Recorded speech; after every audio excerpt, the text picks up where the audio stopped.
Have you ever stopped to wonder what truly determines whether you'll continue living life on your own terms as you grow older? It isn't whether you can remember every name. It isn't whether your hair has turned gray, and it isn't the number of birthdays you've celebrated. The real question is much simpler. Can you get out of a chair without hesitation? Walk across a parking lot without feeling unsteady? Carry your groceries, climb a few steps, or recover quickly after a busy afternoon? These everyday abilities are easy to overlook because they feel so ordinary. Yet they quietly shape one of the most valuable things any of us hopes to keep as we age, our independence. For over 28 years, researchers have studied why some people thrive at 80, while others struggle at 65. What they've discovered will change how you think about getting older. Here's what nobody tells you. 5 specific abilities separate those who age gracefully from those who don't. If you still have these 5 things, you're doing better than 80% of people your age. Lose even one, and your independence starts slipping away faster than you realize. Consider a morning when 2 patients arrived for similar procedures. Both were in their early 70s. Their medical histories looked remarkably alike. On paper, there was very little separating them. But the moment they entered the hospital, the difference became obvious. The first gentleman walked down the hallway at a steady pace, carrying a small bag over his shoulder. He greeted the nurses, settled himself into the chair, and seemed completely comfortable moving around on his own. The second gentleman needed frequent pauses just to make the short walk from the waiting area. His daughter gently supported his arm, and even sitting down required extra effort. He wasn't seriously ill, but everyday movements had clearly become much harder. People often assume that differences like these appear overnight. In reality, they usually develop little by little over many years. The body is constantly adapting to the choices we make. Small habits, whether staying active, maintaining strength, or allowing movement to become less frequent, gradually shape how capable we remain later in life. That's why healthy aging shouldn't be judged by a single laboratory result or one number in a medical chart. Instead, pay close attention to what your body is still able to do in everyday life. The encouraging news is that many of these abilities are surprisingly easy to evaluate. Most don't require expensive equipment or a visit to a specialist.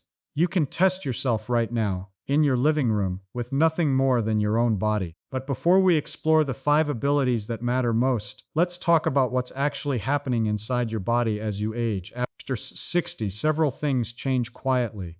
Blood flow to your muscles gradually decreases. Nerve conduction slows. Muscle fibers shrink and are replaced by connective tissue. This process is called sarcopenia, the age-related loss of muscle mass and strength. After 65, you lose about 3% of muscle mass every year. Most people don't notice because the loss is gradual. They adapt without realizing it. They start using their hands to push themselves out of chairs. They hold the railing going downstairs. They avoid bending down to pick things up. These small adjustments feel normal, but they're warning signs. Your body is remarkably honest. It never lies to you. It sends signals constantly. The problem is that most people have stopped listening. They dismiss the signals as just getting older. But the body isn't saying I'm old. It's saying I need something I'm not getting. That something is movement. The right kind of movement.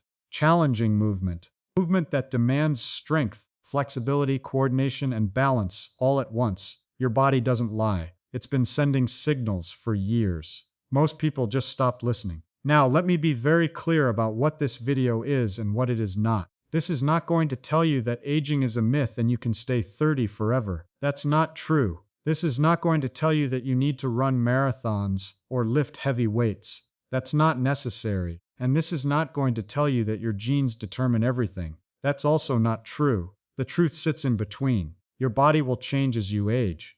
That's inevitable. But how much it changes and how quickly is largely within your control. The difference between someone who struggles to get out of a chair and someone who moves freely into their 80s is not genetics. It's habits. Consistent, daily habits that challenge the body just enough to keep it responsive. The 5 abilities we're about to explore are the foundation of independence. They're not optional. They're not just for athletes. They're for anyone who wants to continue living life on their own terms. Let's start with ability number 5, the one that may seem almost too simple to matter. Ability number 5. Walking speed that may sound almost too simple, but walking speed has become one of the most valuable clues we have about how well the body is functioning. In fact, many healthcare professionals consider it another vital sign, right alongside blood pressure, heart rate, and breathing. Why? Because every step you take is the result of several different systems working together at exactly the same moment. Your heart must pump enough oxygen-rich blood to your muscles. Your lungs must bring in that oxygen efficiently. The muscles in your hips and legs must generate enough strength to move you forward. Your joints need enough flexibility to allow smooth movement. Your sense of balance has to keep you upright, while your brain constantly processes information about where your body is in space and makes tiny adjustments with every stride. Walking may feel automatic, but it is actually one of the most complex things your body does each day. That's why changes in walking speed often appear long before people notice obvious health problems. Consider a woman I'll call Helen. She came for a routine follow-up visit. She wasn't there because she felt sick. In fact, she told her doctor she was doing just fine. But as she walked from the reception area into the examination room, something caught attention. She wasn't limping and she wasn't in pain. She had simply become noticeably slower than she had been a year earlier. When they talked, she admitted she had gradually stopped taking her evening walks because she tired more easily. Then she began avoiding longer shopping trips. A few months later, she preferred staying home rather than meeting friends for lunch because walking across large parking lots felt exhausting. None of those changes happened overnight. Each one seemed small on its own, but together they told the story of a body that was becoming less active, less confident, and less resilient. This is why walking speed matters so much. It doesn't only measure how fast you move. It reflects how well your entire body is working as one coordinated system. Research has repeatedly shown that older adults who maintain a comfortable, steady walking pace generally recover better from illness, stay active longer, and remain independent for more years. On the other hand, a gradual slowing of everyday walking can sometimes be an early signal that the body is losing strength and reserve, even before other symptoms become obvious. The encouraging part is that this is not a permanent sentence. Walking speed is remarkably responsive to training. You don't need expensive equipment or a gym membership to improve it. Start by walking consistently, even if it's only 10 or 15 minutes each day. As your confidence grows, add short periods where you intentionally increase your pace for 20 or 30 seconds before returning to your normal speed. These gentle intervals encourage your heart, lungs, muscles, and nervous system to work a little harder without overwhelming your body. Over time, those brief efforts can make everyday walking feel easier. Many people believe slowing down is simply an unavoidable part of getting older. While some changes with age are natural, losing the ability to walk confidently is not something you should automatically accept. So, the next time you head to the mailbox, stroll through your neighborhood, or walk around the grocery store, pay attention to your pace. Your walking speed isn't just measuring how quickly you're getting from one place to another. It's quietly revealing how well your body is supporting the life you want to continue living. Your walking speed reveals more than age. It reveals how well your body is supporting your life. Ability number 4. Grip strength. The second ability may seem unrelated to healthy aging at first. After all, how much can the strength of your hands really tell you about the rest of your body? Surprisingly, quite a lot. Your grip is not powered by the fingers alone.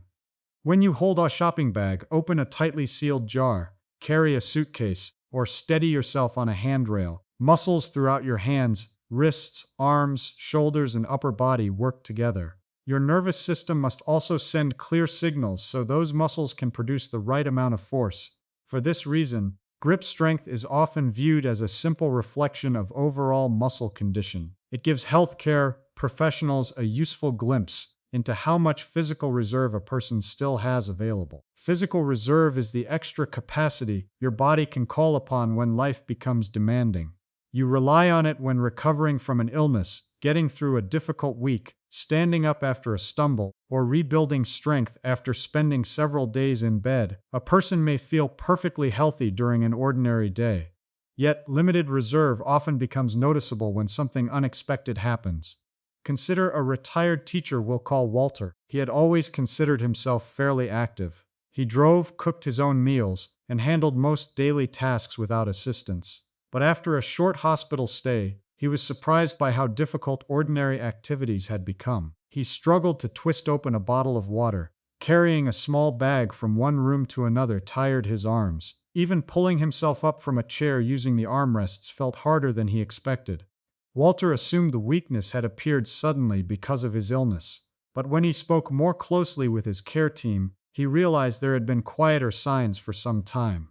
He had begun asking store employees to carry heavier purchases. He avoided using certain kitchen tools because his hands tired quickly.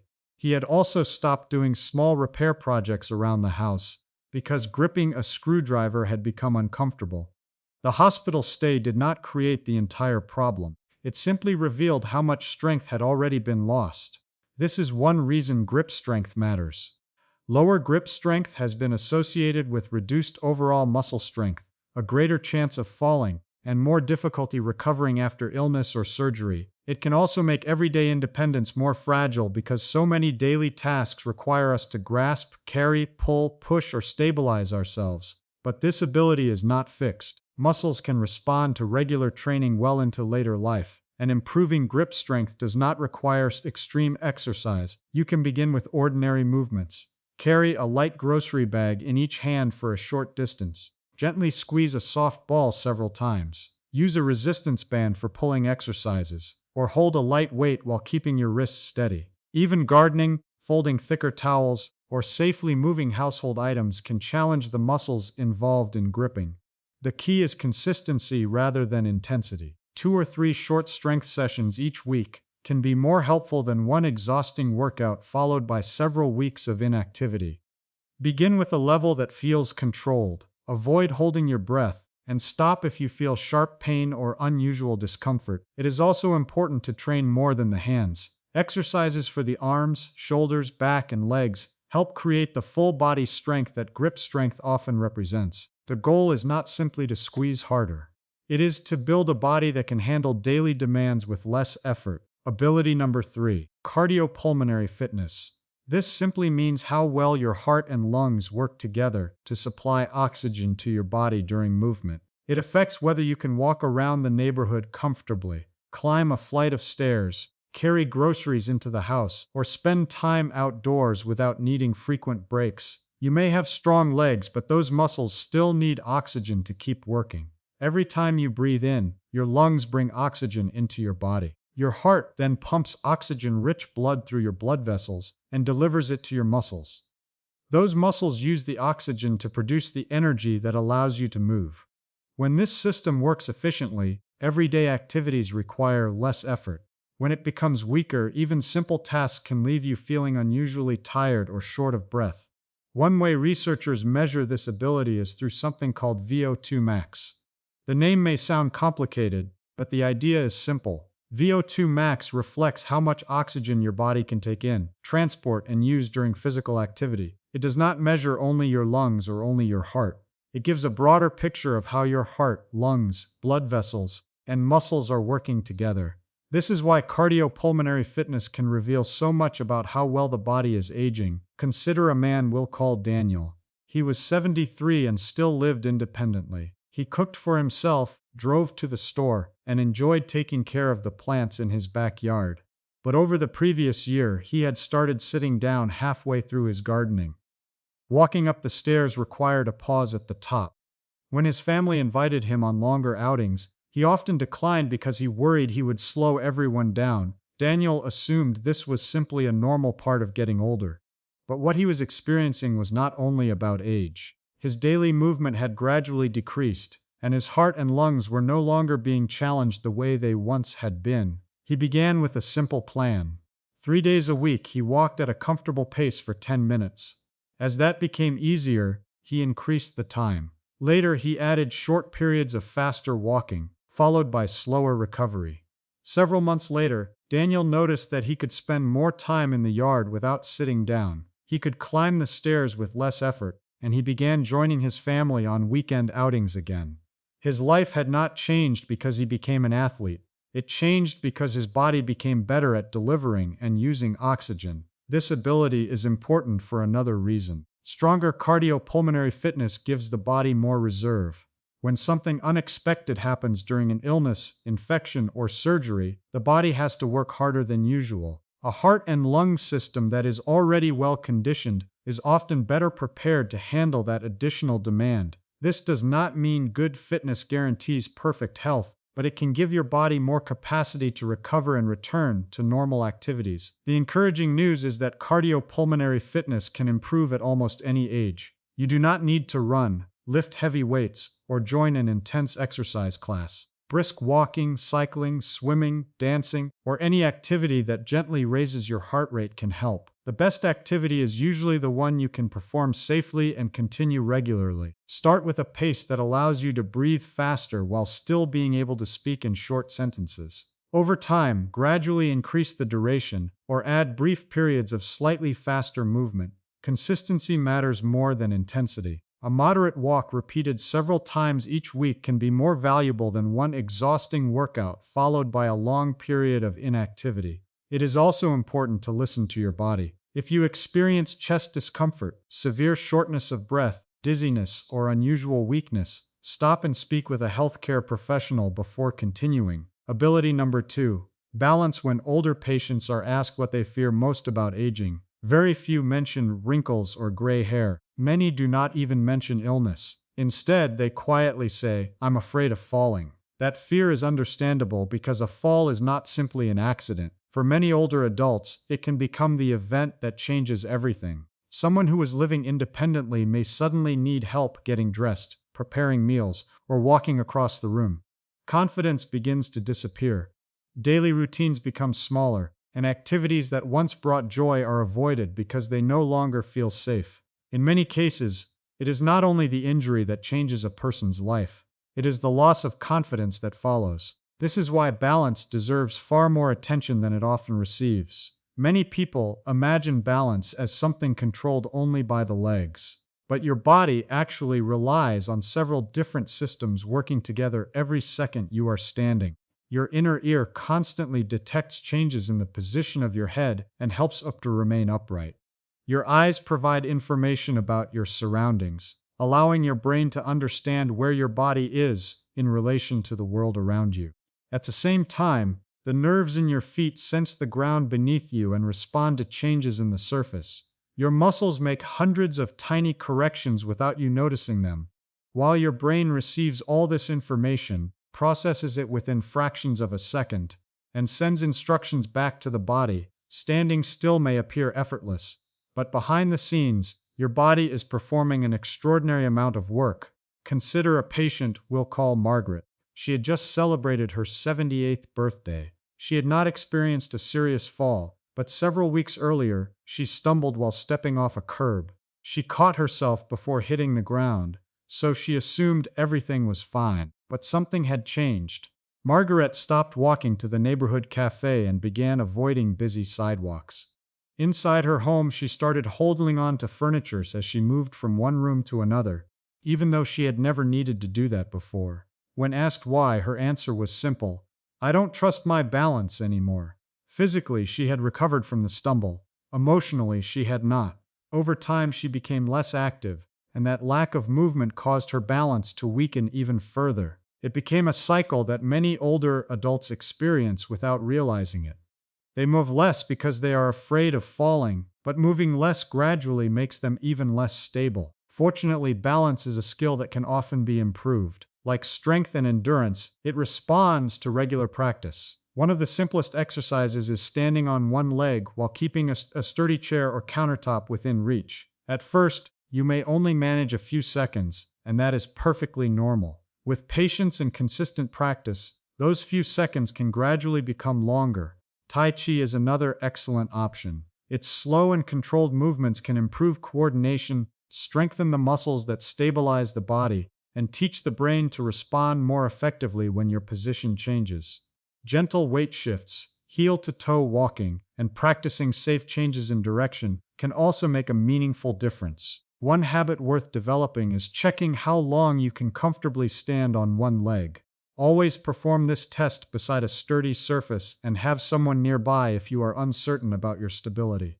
You do not need to compare your result with anyone else. Instead, compare it with your own result from the previous month. If your time gradually improves, it may be a sign that your muscles, coordination, and nervous system are becoming more responsive. If your balance is steadily declining, that can be a useful reminder to become more active or discuss the change with a healthcare professional. Ability number 1. Getting up from the floor. Ask yourself one question. If you were sitting on the floor right now, could you stand back up without needing someone else's help?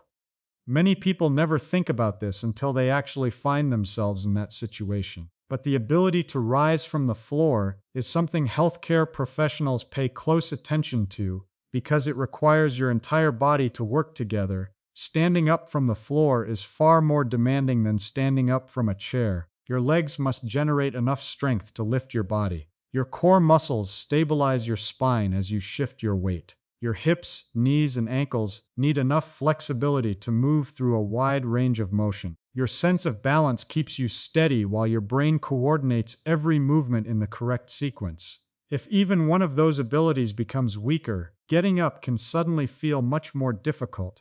Consider a gentleman we'll call Thomas. He had slipped while planting flowers in his backyard. Fortunately, he wasn't injured. The ground was soft and he hadn't struck his head. But after the fall, he discovered something that worried him far more than the slip itself. He couldn't get back up. He tried pushing with his arms. He rolled onto one knee. He rested and tried again. After several exhausting minutes, he finally managed to pull himself upright by holding on to a sturdy garden bench. When he told this story, he wasn't embarrassed because he had fallen. He was frightened because he realized how easily that same situation could have happened when no one else was nearby. That experience motivated him to begin rebuilding the strength and mobility he had gradually lost over the years. Studies have shown that older adults who struggle to perform this movement often have a higher risk of future health problems and may lose their independence more quickly than those who can rise with confidence. The movement reflects far more than leg strength alone. It combines muscle power, flexibility, coordination, balance, and overall physical reserve into one simple task. Of course, difficulty standing from the floor does not mean something terrible will happen. Many conditions, including arthritis or previous injuries, can make the movement more challenging. But if the task becomes noticeably harder than it once was, it deserves your attention rather than being dismissed as just getting older. The encouraging news is that this ability can often improve with practice. Simple exercises such as squats help strengthen the hips and thighs that power the movement. Practicing controlled kneeling and standing builds confidence while teaching the body to move smoothly between different positions. Rising from a low chair or sturdy step can also prepare your muscles for the same pattern of movement in a safer and more gradual way. The goal is not to force yourself onto the floor before you are ready. Instead, strengthen each part of the movement until it becomes easier. If you have concerns about your balance or have fallen before, practice with a sturdy support nearby or under the guidance of a physical therapist or qualified exercise professional. Like every other ability we've discussed today, this one responds to consistent training. Many older adults are surprised by how much easier it becomes after just a few months of regular practice. Movements that once felt intimidating gradually become familiar again. And with that improvement often comes something equally valuable: confidence. No matter when you begin, your body is capable of becoming stronger with patience, regular practice, and steady progress. Getting up from the floor can remain a skill that serves you well throughout the years ahead. Now, let's talk about what happens when these 5 abilities start to decline, because understanding the consequences is just as important as knowing how to test them. When walking speed slows, your world shrinks. You stop going places because it's too difficult. Social isolation follows, depression follows. Your world gets smaller and smaller until you're confined to your home. When grip strength weakens, you lose the ability to do things for yourself. Opening jars, carrying groceries, even getting dressed becomes harder. You start relying on others for help. Your independence slips away without you even noticing. When cardiopulmonary fitness declines, everything feels like effort. You tire easily. You avoid activities you once enjoyed. You spend more time sitting, which makes everything worse. It's a downward spiral that feeds on itself. When balance deteriorates, fear takes over. You stop trusting your body. You hold on to furniture. You avoid uneven surfaces. You stop walking in the dark. The fear of falling becomes more limiting than any actual injury. When you can't get up from the floor, you're at risk. If you fall and can't get up, what happens? Hours on the floor. Complications. Loss of confidence. Loss of independence. It's the ultimate test of whether your body can still support the life you want to live. But here's the truth that changes everything. Every single one of these abilities can be improved. At any age, at any starting point. Your body is not a fixed machine that only breaks down. It's a living system that responds to demands. When you make a demand, it responds by getting stronger. This is true at 60, 70, 80, and beyond. The people who maintain independence into their 90s aren't lucky. They're not genetically special, simply kept asking their bodies to do things that matter. They maintained the abilities that most people let slip away. You don't need a gym membership. You don't need expensive equipment.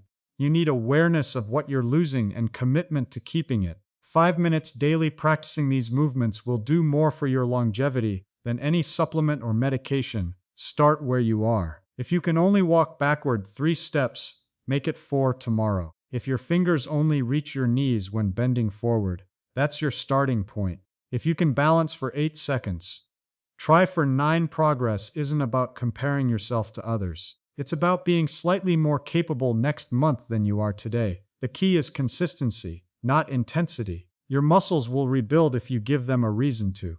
But most people never test themselves, so they never know they're declining until it's almost too late. Here's a schedule you can follow. It's simple, it's realistic, it works. Week 1, test all 5 abilities. Write down your results. Where are you strongest? Where are you weakest? Week 2, pick one ability to work on, the one you're weakest in. Practice it for 5 minutes every day. Week 3, add a second ability. Now you're working on 2 for 5 minutes each. Week 4, add a third. Keep building. Within 3 months, you'll see measurable improvement.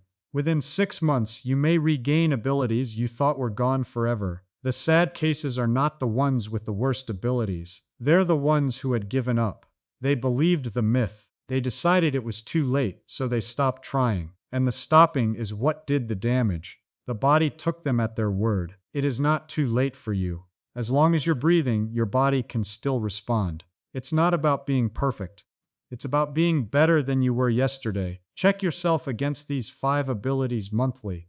They're your early warning system.